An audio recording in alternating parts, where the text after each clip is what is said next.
السلام علیکم۔ آج انشاءاللہ ہم 15ویں اور 16ویں سپارے کی آیات ایک ساتھ ہی دیکھ لیتے ہیں۔ 15ویں سپارے سے میں نے سورہ بنی اسرائیل کی آیت نمبر 20 کا انتخاب کیا ہے۔ ارشاد باری تعالیٰ ہے کُلًّا نُمِدُّ ہؤلاء وہؤلاء من عطاء ربک وما کان عطاء ربک محظورا۔ مطلب اس کا یہ ہے کہ تیرے پروردگار کی بخشش سے ہم ہر ایک کو مدد پہنچاتے ہیں، ہر ایک کو دیتے ہیں، ان کو بھی اور ان کو بھی،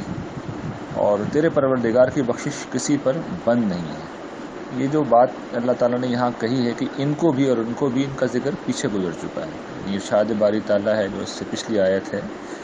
من کانا یرید العاجلہ عجلنا لہ فیہا ما نشاء۔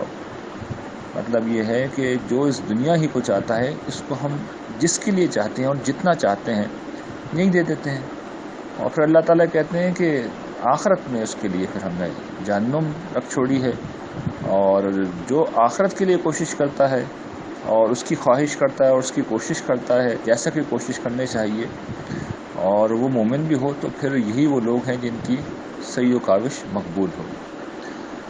تو جو بات اللہ تعالیٰ بتا رہے ہیں وہ یہ ہے کہ جو دنیا کے لیے کوشش کرتا ہے وہ اتنا ہی پاتا ہے جتنا اللہ چاہتا ہے، اور اہل ایمان کی اصل کوشش آخرت کے لیے ہوتی ہے، لیکن دنیا میں بھی وہ اتنا ہی پاتے ہیں جتنا اللہ تعالیٰ چاہتے ہیں۔ تو اس میں جو اصل قابل توجہ بات ہے وہ یہ کہ ہمارے جیسے لوگ جن کا کچھ دینی ذوق ہوتا ہے، وہ اصل میں دو کشتیوں میں عام طور پر کوشش کرتے ہیں کہ پاؤں رکھ کے سفر کریں، ایک دنیا کی کشتی اور ایک آخرت کی کشتی۔ دنیا کی کشتی میں بھی وہ کسی صورت میں چھوڑنا نہیں چاہتے اور آخرت کو بھی رکھنا چاہتے ہیں، لیکن عملاً ہوتا یہ ہے کہ دنیا ذرا ہماری ترجیحات پہ زیادہ ہوتی ہے۔ تو پھر ایسے میں یہ آیت ہمیں بڑا غیر معمولی سبق دے رہی ہے کہ دیکھیے دنیا میں جو بھی ملتا ہے نا، یہ اللہ تعالیٰ کی عنایت سے ملتا ہے اور اس کا فیصلے سے ملتا ہے۔ تو ہم جتنی بھی کوشش کر لیں تو یوں نہیں ہوگا کہ ہمیں اللہ تعالیٰ وہ سب دیں گے، بلکہ اپنی اذن سے دیں گے، اور جتنا چاہیں گے دیں گے، اور جس کو چاہیں گے دیں گے۔ اور جن کی جد و جہد کا رخ اور سعی و کاوش کا رخ آخرت کی طرف ہوتا ہے، ان کو بھی ان کے حصے کا ضرور پہنچے گا، لیکن ان کی خصوصیت یہ بیان ہوئی ہے کہ اصلاً ان کا رخ آخرت کی طرف ہوتا ہے، کیونکہ اصول یہ ہے کُلًّا نُمِدُّ ہؤلاء وہؤلاء من عطاء ربک، کہ ہر ایک کو ملتا ہے، اس کو بھی ملتا ہے، اس کو بھی ملتا ہے۔ تو یاد رکھیے گا جو ہمیں ملنا ہے وہ ہر صورت میں، ہر قیمت پر اور ہر حال میں ملے گا، یعنی کوئی ہم سے چھین نہیں سکتا۔ لیکن اگر اس کی وجہ سے ہم نے اپنی آخرت میں کوئی کمپرومائز کر لیا تو یہ بہت بڑا نقصان ہوگا۔ اور پھر یہی بات ہے جو سورہ کہف میں آخر میں اللہ تعالیٰ توجہ دلاتے ہیں، جو دوسری میں 16ویں سپارے کے حوالے سے آیت کہہ رہا تھا کہ قُلْ هَلْ نُنَبِّئُكُم بِالْأَخْسَرِينَ أَعْمَالًا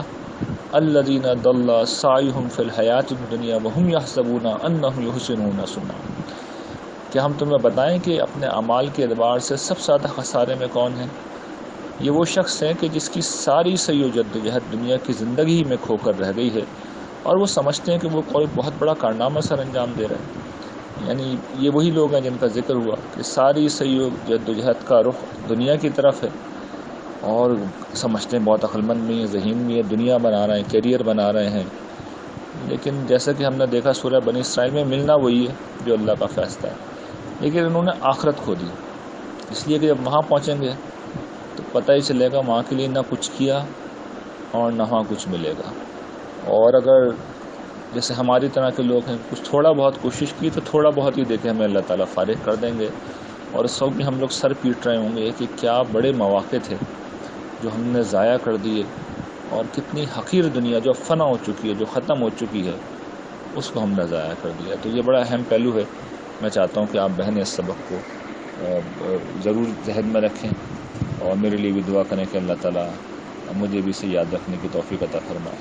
اللہ تعالیٰ آپ لوگوں کو خوش رکھے۔